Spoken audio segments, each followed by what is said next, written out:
Hello friends, I am Ashish Sharma and I welcome you to my YouTube channel Ashish Sharma Physics पाठशाला। इसे पिछले lectures में हमने numerical की series चला रखी है, आज हम उसी को कंटिन्यू करेंगे।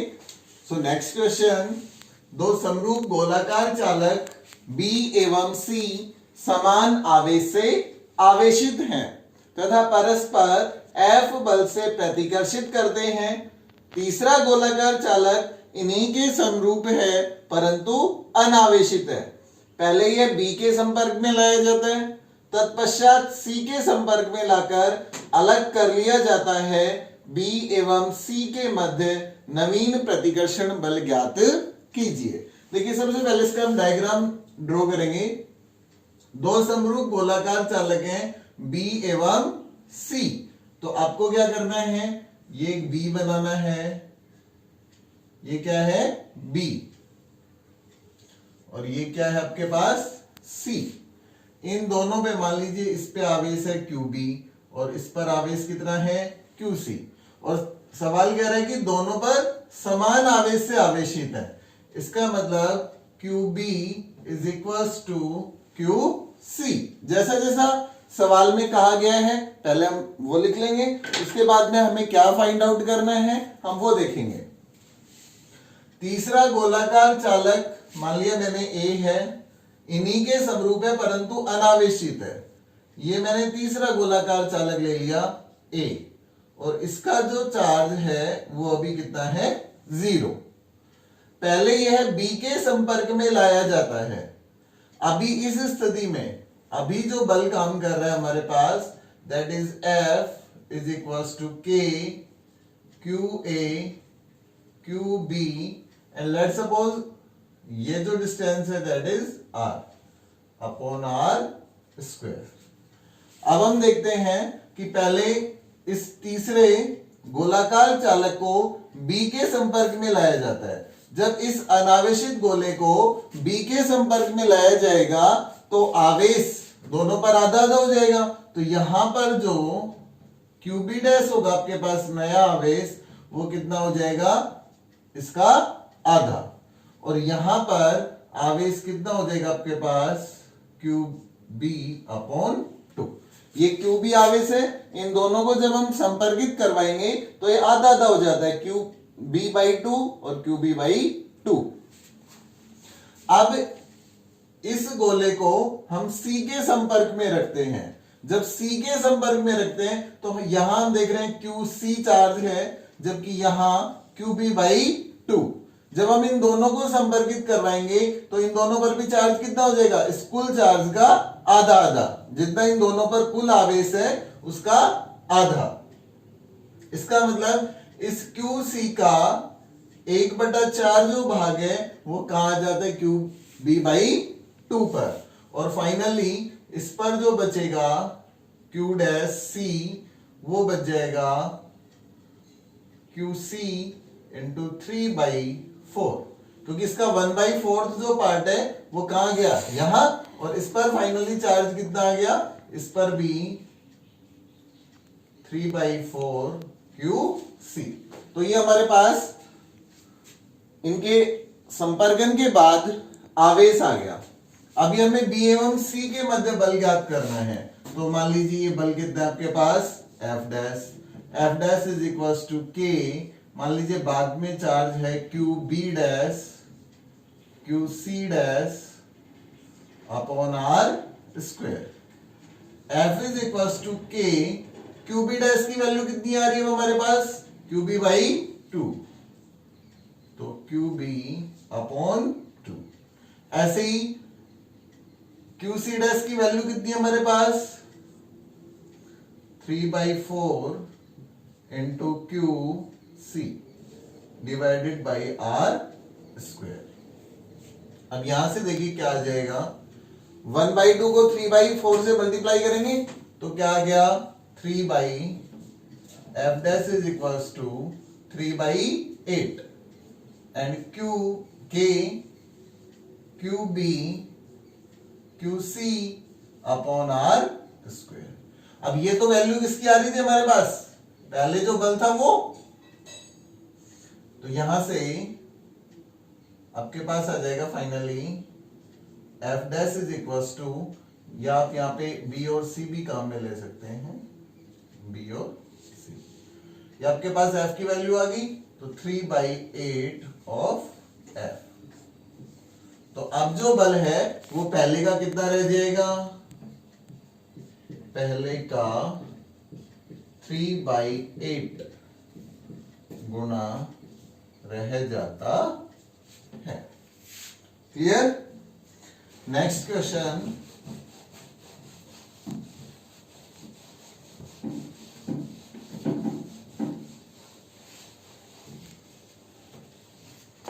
यहां आपको एक स्क्वायर दिया गया है। इस स्क्वायर के अलग अलग पॉइंट ए बी सी और डी पर अलग अलग चार्ज रखे हैं, -2q, +2q, -q and +q। इसकी एक जो साइड है वो आपके पास गिवन है 2 सेंटीमीटर, और आवेश इस q का मान है 0.02 माइक्रोकूलम। आपको इसके सेंटर O पर इलेक्ट्रिक फील्ड इंटेंसिटी ज्ञात करनी है, जिसमें आपको मैग्नीट्यूड और डायरेक्शन दोनों चीजें चाहिए। तो देखिए, सबसे पहले हम क्या करेंगे, इस सेंटर पॉइंट O पर हमें विद्युत क्षेत्र की तीव्रता निकालनी है। इसका मतलब हमें उस आवेश से विद्युत क्षेत्र की तीव्रता का फॉर्मूला होता है kq/r²। इसका मतलब हमें इस दूरी की जरूरत पड़ेगी। तो सबसे पहले हम ये डिस्टेंस कैलकुलेट कर लेते हैं, क्योंकि AO is equal to OC is equal to OD is equal to OB। O की A से दूरी, O की C से दूरी, O की D से दूरी और O की B से दूरी, ये चारों दूरियां समान है, क्योंकि वर्ग है और वर्ग के विकर्ण क्या होते हैं, परस्पर समान होते हैं। इसकी जो वैल्यू है ये कितनी आएगी, किसी भी एक विकर्ण की आधी। इसका मतलब इस AC की वैल्यू कितनी होगी आपके पास, √2² प्लस √2² डिवाइडेड बाई 2। भाई AC इसका क्या है, कर्ण है, तो लंब स्क्वायर प्लस आधार स्क्वायर, 2 का स्क्वायर प्लस 2 का स्क्वायर, इसका अंडर और डिवाइडेड बाई 2। √4 + 4/2, ये हो गया 8, और 8 को मैं क्या लिख सकता हूं, 2√2/2। कैंसिल, कितना आ गया आपके पास, √2 सेंटीमीटर। अब देखिए, बिंदुओं A व C पर रखे आवेशों के कारण परिणामी विद्युत क्षेत्र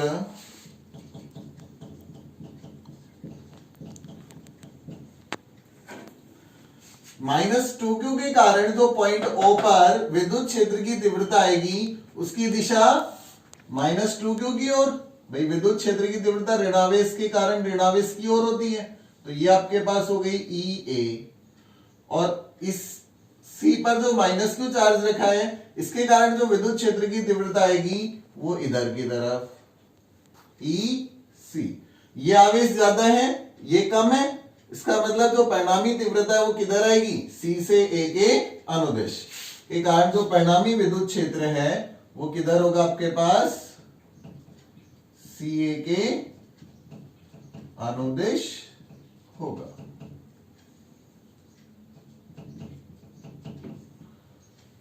इसको अगर मैं मान लू ECA, तो फाइनली देखिए एक -q से एक -q की विद्युत क्षेत्र की तीव्रता तो कैंसिल हो जाएगी।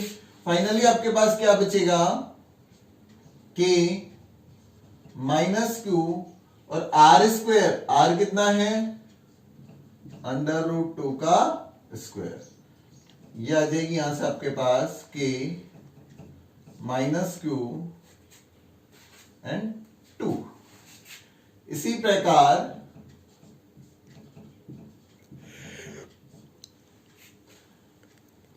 यहां +2q है, इसके कारण विद्युत क्षेत्र की तीव्रता की जो दिशा है वो इस धनावेश से परे, इसके कारण जो होगी वो इधर होगी।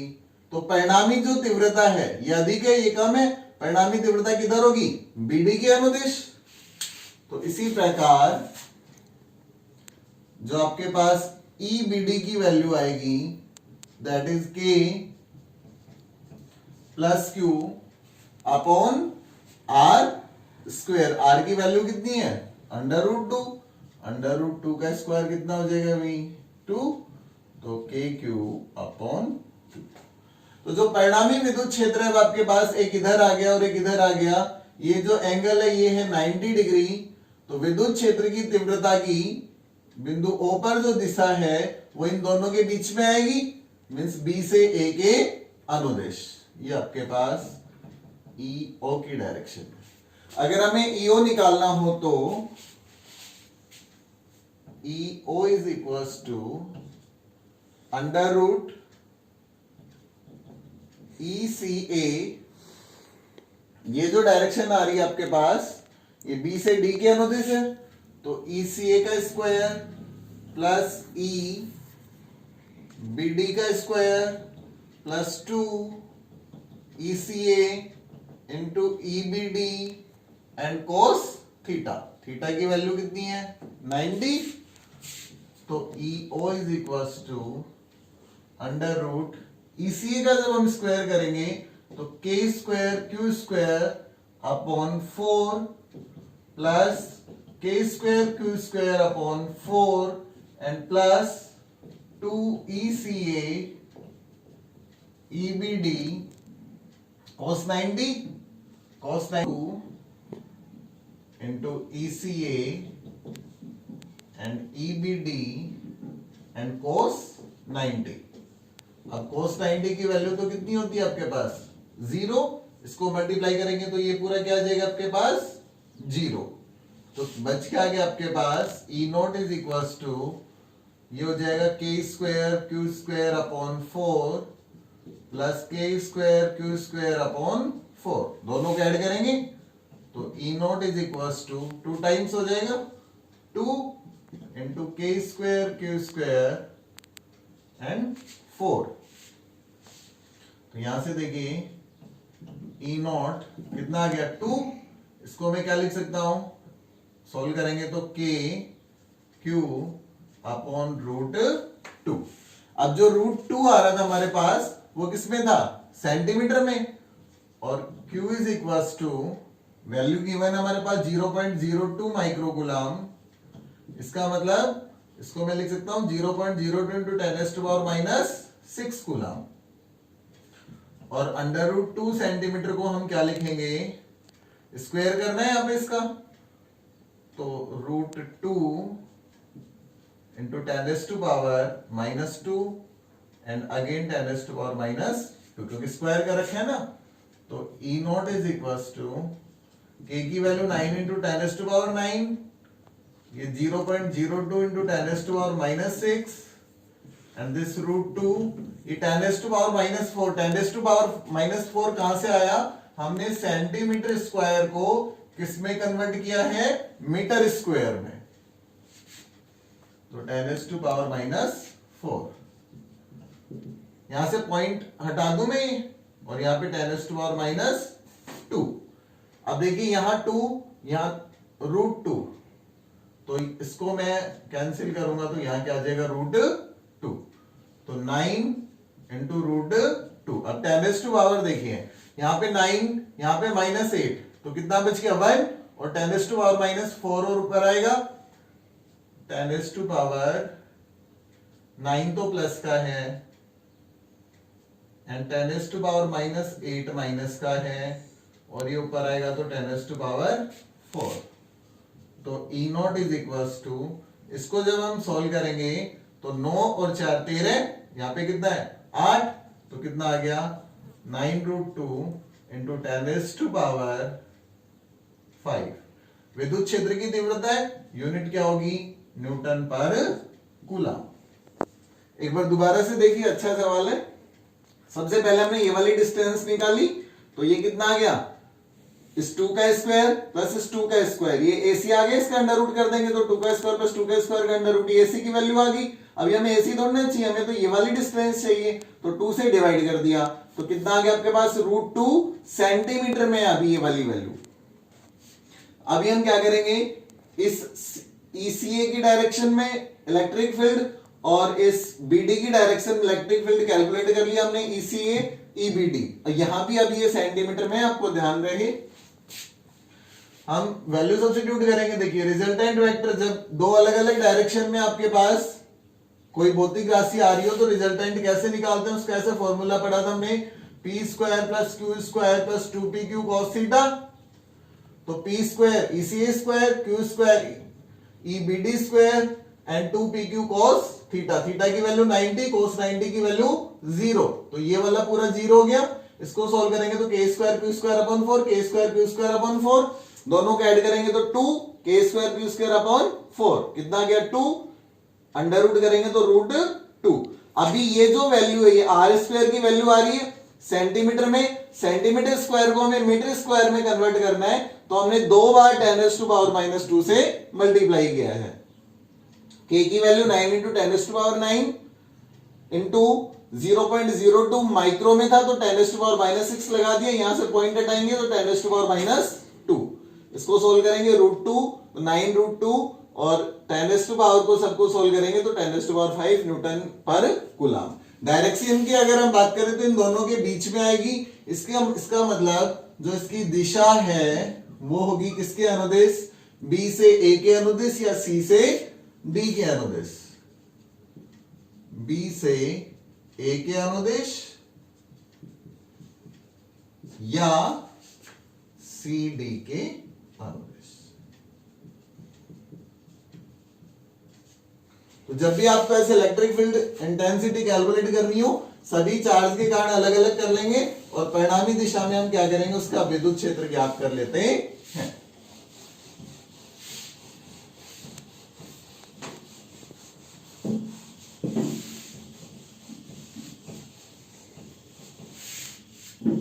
नेक्स्ट देखिए, विद्युत आवेश Q को दो भागों Q1 एवं Q2 में विभक्त कर परस्पर स्मॉल r दूरी पर रखा गया है। दोनों के मध्य प्रतिकर्षण का बल अधिकतम होने की शर्त क्या है। तो यहां पर देखिए Q है उसको दो भागों में बांटा हुआ है Q1 प्लस Q2। हमें प्रतिकर्षण लगाना है, प्रतिकर्षण मतलब कि Q1 Q2 upon r square. अभी Q1 और Q2 में से किसी एक की वैल्यू आप Q की फॉर्म में लिख लीजिए। मैंने यहां से मान लिया कि Q2 बराबर क्या आ जाएगा, Q माइनस Q1। तो F is equal to K Q1, Q2 की जगह में क्या लिख दूंगा, Q minus Q1 upon r square. अभी हमें अधिकतम प्रतिकर्षण बल चाहिए, तो अधिकतम प्रतिकर्षण बल के लिए क्या होना चाहिए,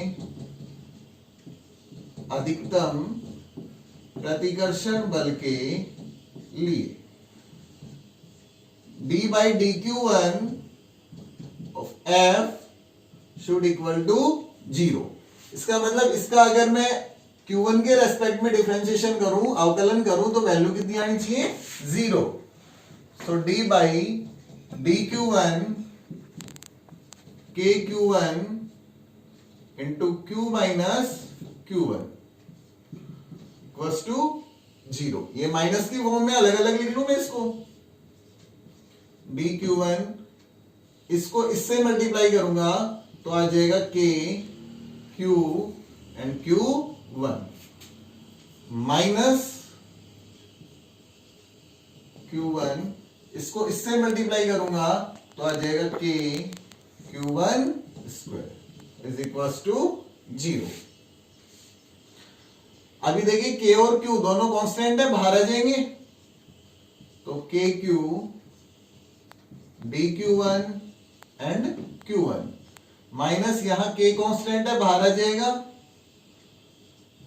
Q1 यहां Q1 square is equal to 0।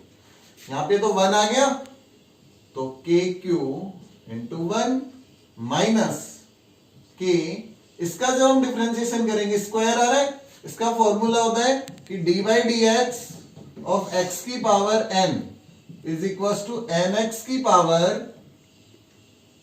n minus 1।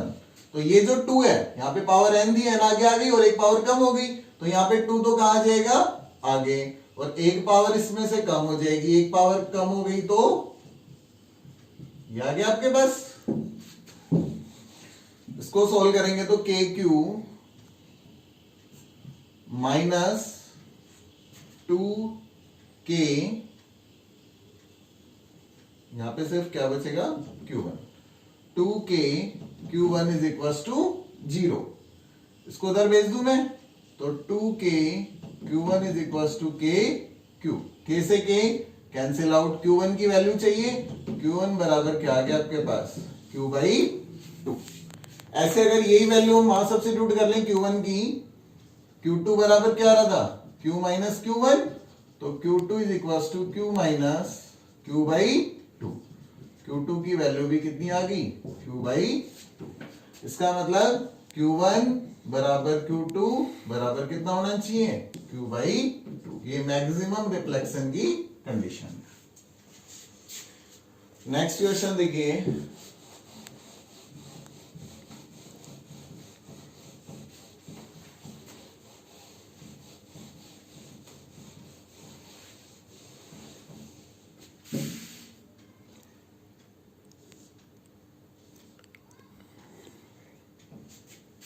ये आपके पास एक समबाहु त्रिभुज है ABC, यहां चार्ज रखा है +2q, this -q and this -q, this side is A and A।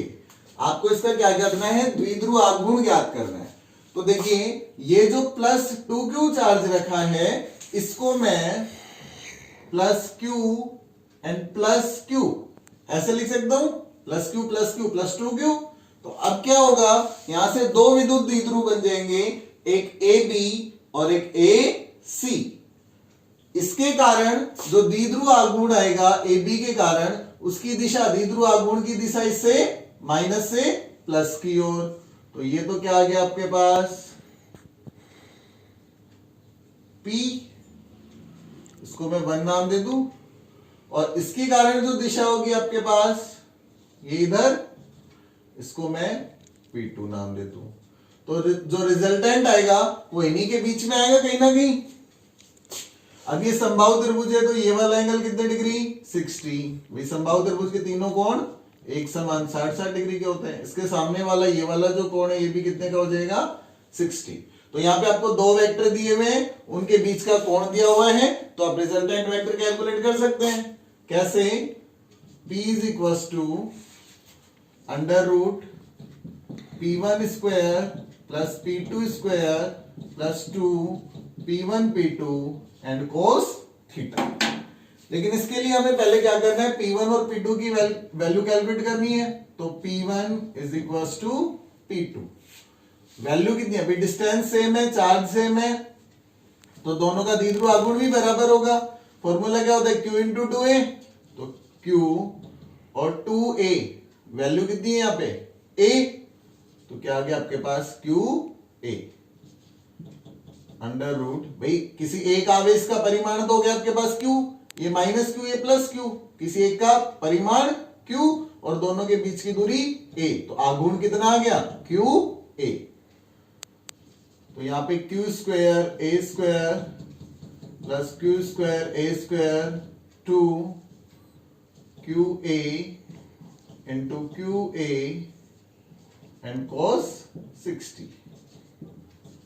√ Q square A square Q square A square cos 60 की वैल्यू कितनी होगी 1/2, तो 2 इनको मल्टीप्लाई करेंगे तो Q square A square into 1/2, 2 से 2 cancel out, P Q square A square कितनी बार आ रहा है, 3 बार, 1 2 3, तीनों को ऐड करेंगे तो 3 Q स्क्वायर A स्क्वायर। हमें √ करना है तो P इज इक्वल टू, ये दोनों स्क्वायर हट जाएंगे √ से, यहां पे क्या बच गया √3 Q इंटू। ये आपके पास किसी पॉइंट A पर या इस निकाय का क्या होता है आपके पास द्विध्रुव आघूर्ण। इसका एक मेथड और भी है, वो समझिए।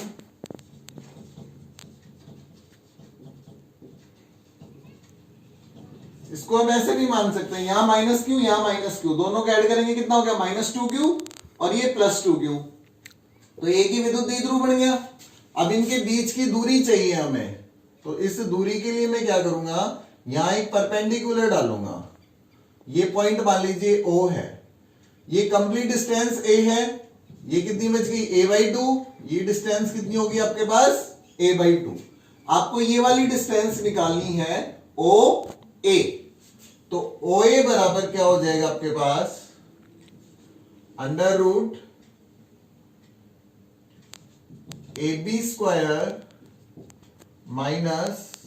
-BO²।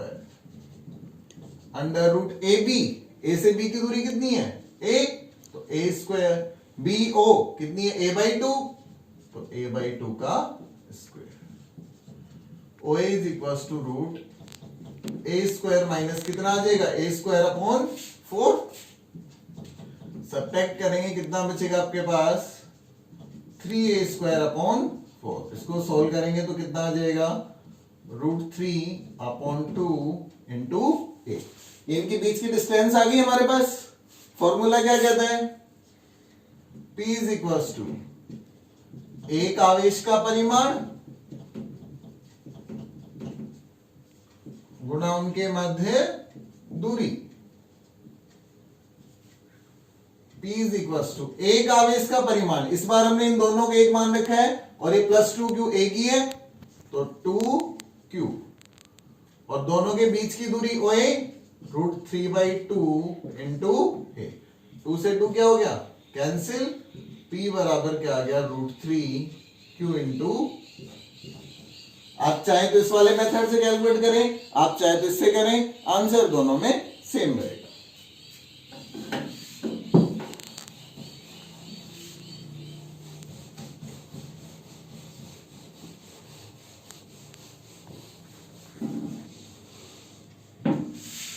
नेक्स्ट क्वेश्चन देखिए, किसी निकाय में दो आवेश QA एवं QB। QA की वैल्यू गिवन है आपको 2.5 10⁻⁻7 कूलम। QB आपको गिवन है -2.5 10⁻⁻7 कूलम। अब यहां पे दो कोऑर्डिनेट दिए हुए आपके पास, दो निर्देशांक दिए हुए हैं।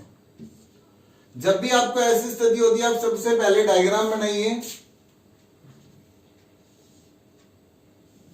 ये आपका x अक्ष एंड ये y अक्ष, ये z अक्ष मान लें हम। अब देखिए x और y, इन दोनों में x और y दोनों निर्देशांक क्या है 0 0। इसका मतलब ये पॉइंट कहां है z निर्देशांक पे। इसको मैं मान लू -z अक्ष, तो ऊपर की तरफ मेरा क्या हो जाएगा +z। ये कोई पॉइंट यहां है, मान लीजिए 0 0 -15 सेंटीमीटर में है वैल्यू। ये है 0 0 एंड 15। देखिए z अक्ष पे क्या होता है, x और y दोनों 0 रहेंगे।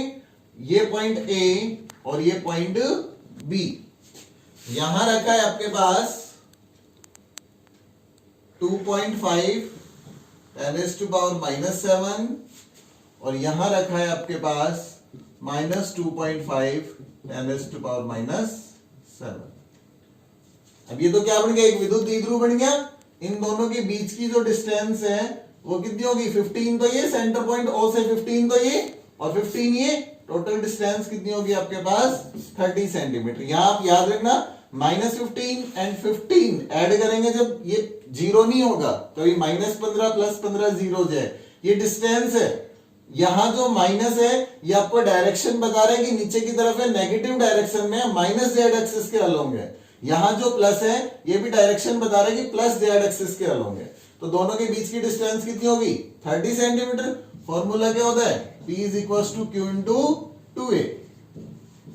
Q की वैल्यू कितनी है 2.5 10⁻⁻7।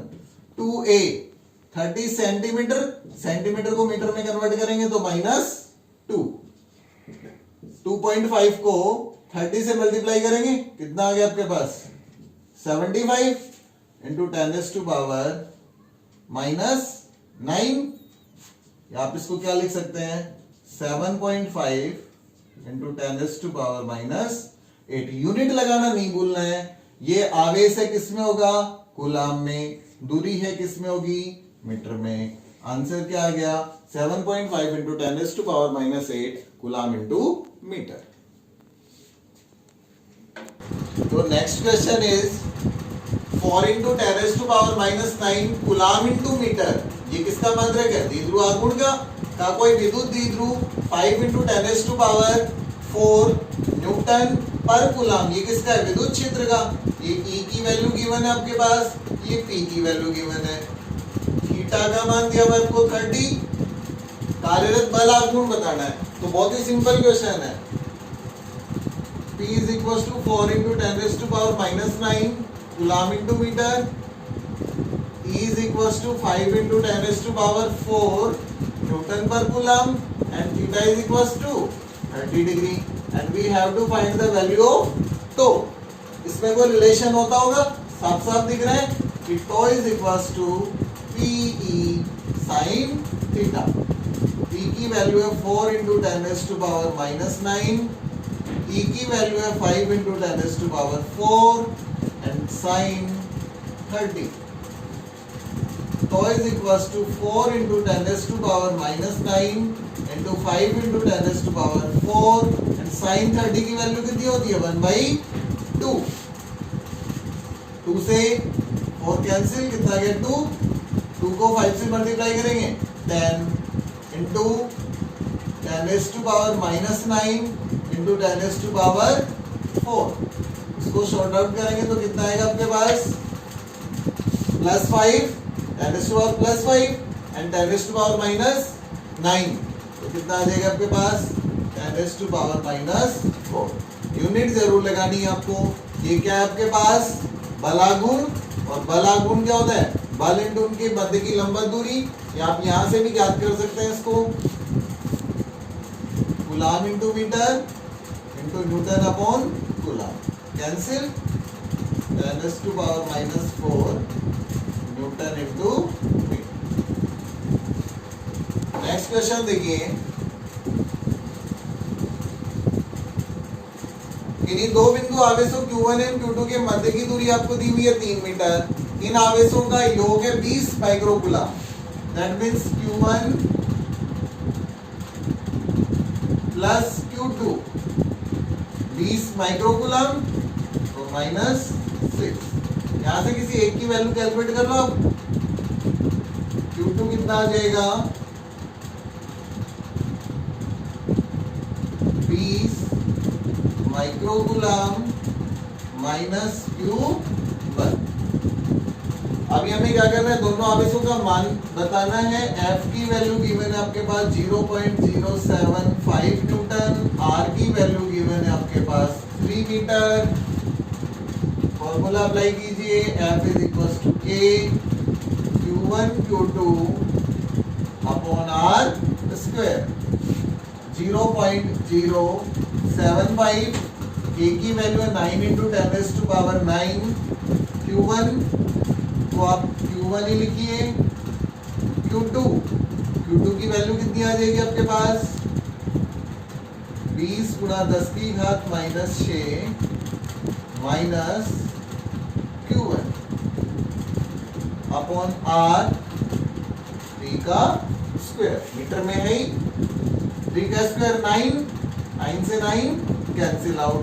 इसको उधर ले आऊं मैं 0.075 अपॉन 10⁻⁹ क्रॉस मल्टीप्लाई कर दिया। इसको सोल्व करूंगा तो 20 इंटू 10⁻⁻6 इंटू Q1, और Q1 को -Q1 से मल्टीप्लाई करूंगा तो -Q1 स्क्वायर। ये हमारे पास Q1 में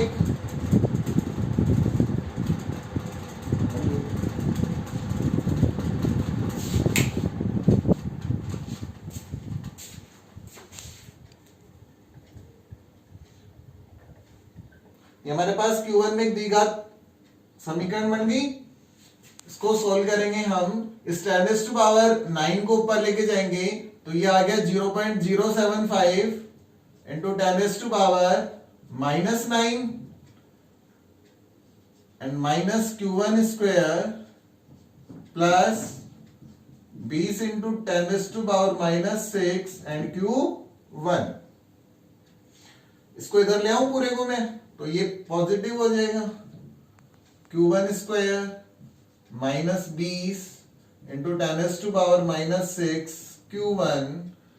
यहां से ये 3 पॉइंट है, इसको पॉइंट को हटा दूं मैं और 10⁻⁻12 कर दूं, तो ये हो जाएगा आपके पास प्लस 75 इंटू 10⁻⁻12 इक्वल्स टू 0।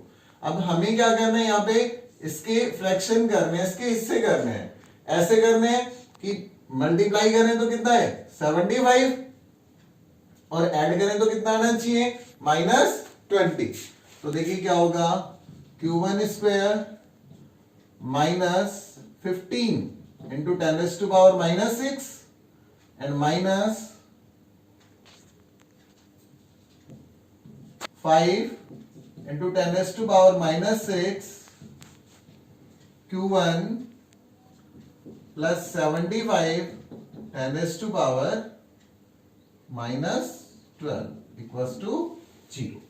इन दोनों को ऐड करेंगे तो 15 और 5 20, 10⁻⁻6 मल्टीप्लाई करेंगे 15 को 5 से, माइनस को माइनस से, तो कितना हो जाएगा 75। यहां से Q1 कॉमन ले लेंगे, यहां बच गया आपके पास Q1 माइनस 15 इंटू 10⁻⁻6। ऐसे यहां से हम -5 इंटू 10⁻⁻6 कॉमन ले लेंगे, यहां बच गया Q1, यहां आ जाएगा -15 into 10⁻⁻6 equals to 0। Then Q1 -5 into 10⁻⁻6 and Q1 -15 into 10⁻⁻6। एक बार हम क्या करेंगे, इसको 0 के इक्वल रखेंगे, तो Q1 बराबर कितना आ गया आपके पास 5 इंटू 10⁻⁻6 या Q1 is equals to 5 micro coulomb. अगर आप इसको 0 के इक्वल रखते हैं तो Q1 minus 15 into 10⁻⁻6 is equals to 0, Q1 is equals to 15 into 10⁻⁻6 या Q1 is equals to plus 15 micro coulomb. अगर आप Q1 का मान ये रखेंगे तो Q2 की वैल्यू कितनी आ जाएगी आपके पास, ये वैल्यू यहां सब्स्टिट्यूट कीजिए। अगर Q1 5 माइक्रो कूलम तो Q2 कितना हो जाएगा 15 माइक्रो कूलम, और अगर आपने रखा Q1 15 माइक्रो कूलम तो Q2 कितना आ जाएगा 5 माइक्रो कूलम। तो ये दोनों आवेश कितने कितने हो गए 5 और 15 माइक्रो कूलम।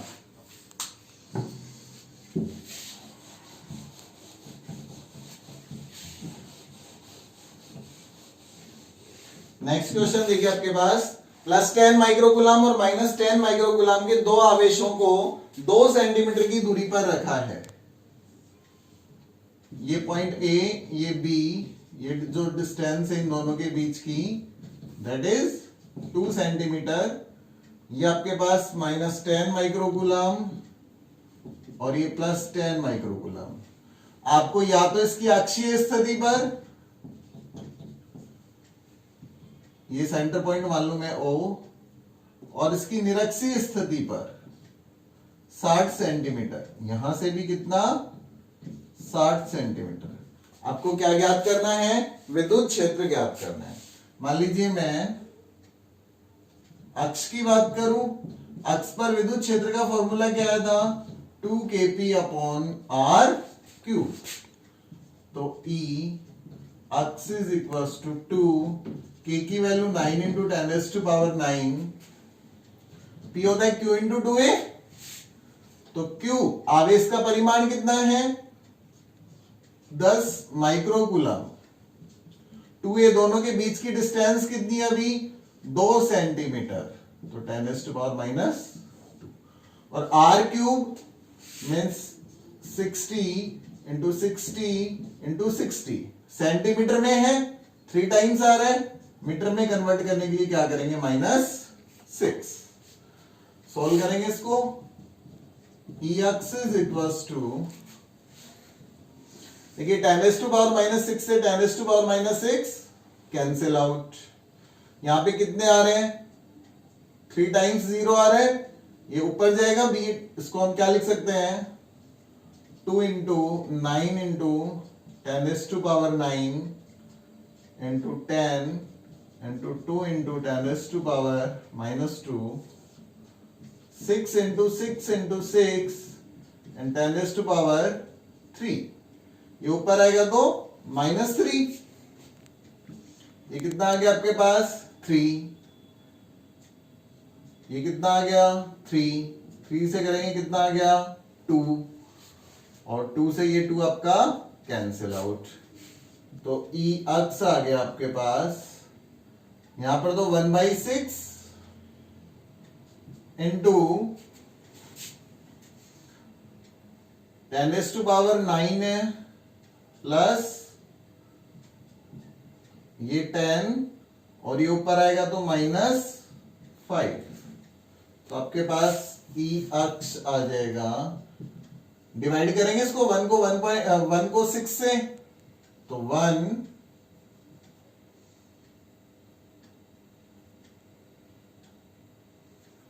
0 पॉइंट, यहां पे कितना आ गया? 10 पॉइंट लगा देंगे तो कितना आ गया? 1 एंड 6 एंड 6 इंटू 10⁻, कितना आ जाएगा आपके पास? ये 10, ये 5, कितना बच गया? 10⁻5। इसको अगर आप पॉइंट उधर शिफ्ट करेंगे तो ई अक्ष आ जाएगा आपके पास 1.6 इंटू 10⁻4 और यूनिट क्या होगी इसकी? न्यूटन पर कूलम। ये तो अक्ष पर है, अगर निरक्ष पे निकालना हो तो हमें पता है निरक्ष पर, भाई अक्ष पर दुगना होता है विद्युत क्षेत्र, इसका मतलब निरक्ष पर कितना हो जाएगा? अक्ष का आधा। तो निरक्ष डिवाइड कर देंगे इसको 1.6 इंटू 10⁻4 डिवाइडेड बाई 2, ये आ जाएगा आपके पास 0.8 इंटू 10⁻4 न्यूटन पर कूलम। ऐसे आप अक्ष और निरक्ष पर, आप चाहे तो पहले निरक्ष पे निकाल सकते हैं, उसका डबल करके कहां जाएगा? अक्ष पर। योर नेक्स्ट क्वेश्चन इज, दो समान बिंदुवत आवेश Q जो परस्पर कुछ दूरी पर रखे गए हैं, जैसा सवाल में कहा जाता है हमें वैसा ही काम करना है। ये कोई charge Q let suppose point A है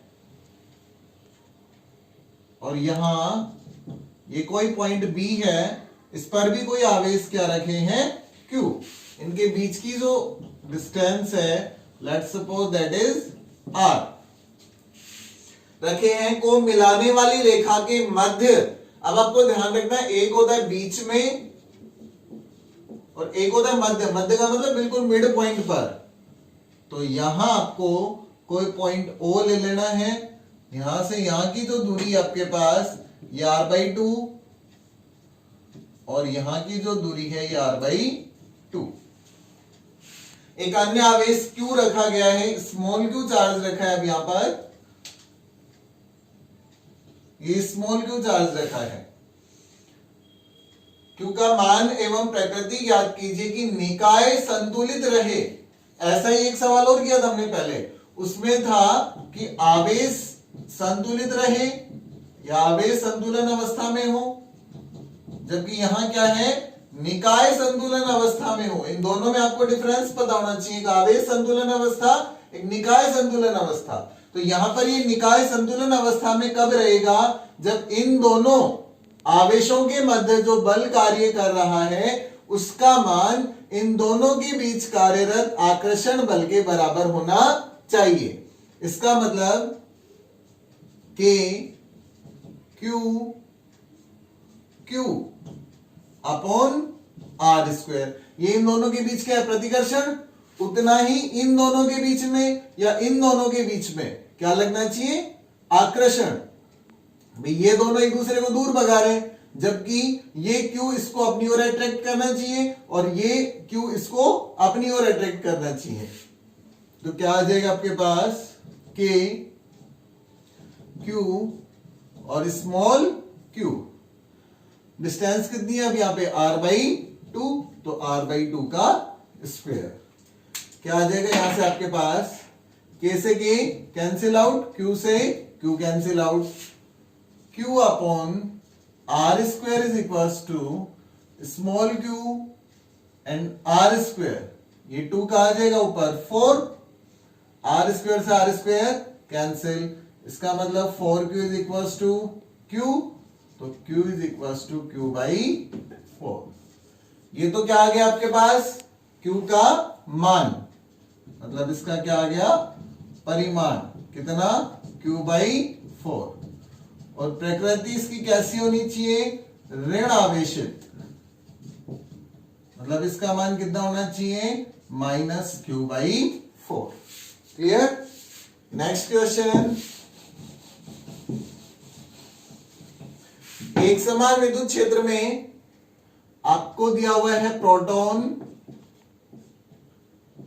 एंड न्यूट्रॉन एंड अल्फा कण। ये आपके पास प्रोटॉन है 1p1, न्यूट्रॉन होता है आपके पास 1h2 एंड अल्फा कण होता है आपके पास 2he4। और आपको निकालना है प्रोटॉन का त्वरण, न्यूट्रॉन का त्वरण और अल्फा कण के त्वरणों का अनुपात।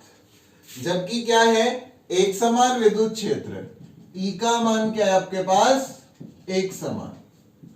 ऐसे ही पहले भी सवाल करवाया था, उसमें बताया था आपको F is equals to QE, और चूंकि F is equals to MA first and second, from equation first and second, MA is equals to क्या आ जाएगा, QE।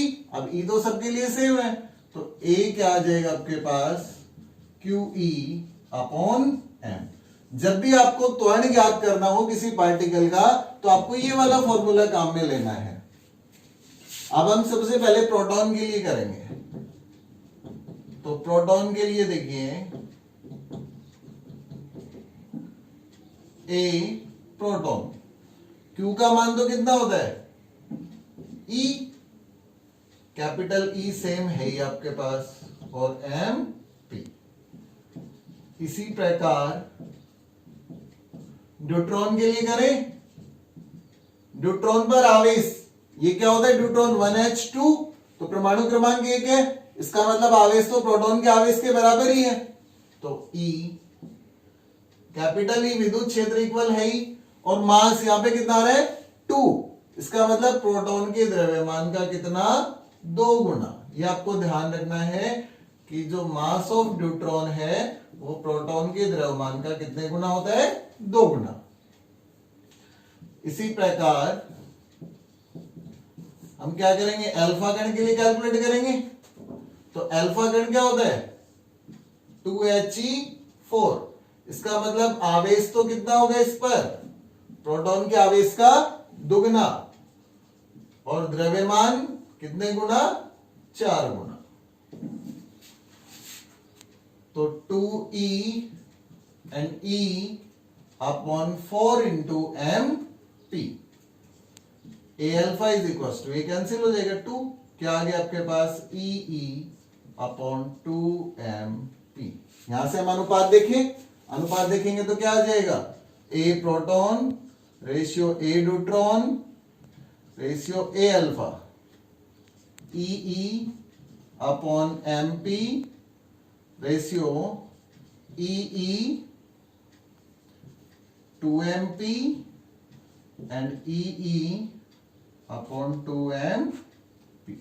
ये तो EMP कैंसिल हो जाएगा, तो A proton A neutron ratio A alpha, यहां तो कितना आ गया 1, यहां कितना बच गया 1/2, यहां कितना आ गया 1/2। तो इसको हम क्या लिख सकते हैं कि proton neutron alpha is equal to 2 ratio 1 ratio 1। भाई ये तो 1 है, ये दोनों 1/2 इसका मतलब ये इनका कितना गुना है 2 गुना, तो 2 रेशियो 1 रेशियो 1। तो जब भी आपको एक्सीलरेशन का रेशियो निकालना हो तो आपको ये वाली ट्रिक काम में लेनी